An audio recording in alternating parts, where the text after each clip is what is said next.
ঈদের দিন বাইক না থাকার কষ্টটা শুধু ওই ছেলেটাই বুঝে যে বাইক চালাইতে পারে অথচ তার কাছে বাইক নাই, অথবা যার একটা বাইক কেনার স্বপ্ন আছে অথচ কেনার সামর্থ্য নাই। ঈদের দিন আমাদের আনন্দের দিন, এদিনে আমরা সবাই চাই একটু ঘোরাফেরা করতে, একটু মজ মস্তি করতে। যদি সাথে একটা বাইক থাকে তাহলে বিষয়টা আরো সুন্দর হয়, আরো যদি একটা আইফোন থাকে তাহলে তো বিষয়টা লাজবাব। এইখানে যাব ওইখানে যাব, বন্ধু বান্ধব নিয়ে ঘুরবো, ছবি তুলবো, কি একটা মজার বিষয়, তাই না?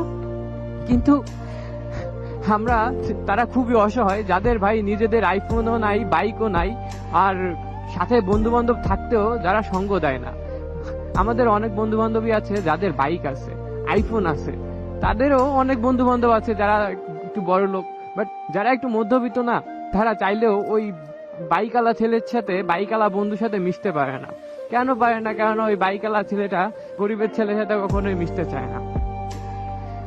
বাইক না থাকার কষ্টটা এই কারণেই তারা কখনোই বুঝে না। সেই ছেলেটাই বুঝে যে ছেলেটার কখনো বাইক ছিল না।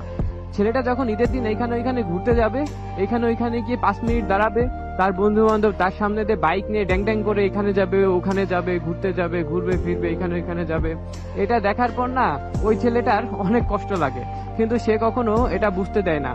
এই কারণে ঈদের দিন, তার আনন্দের দিন হওয়া সত্ত্বেও, একটু হলেও তার মনের ভিতর একটা আঘাত লাগে। ইস, যদি আমার একটা বাইক থাকতো তাহলে আমারও বন্ধু বান্ধব থাকতো, আমিও এখানে যাইতে পারতাম, আমিও এখানে যাইতে পারতাম।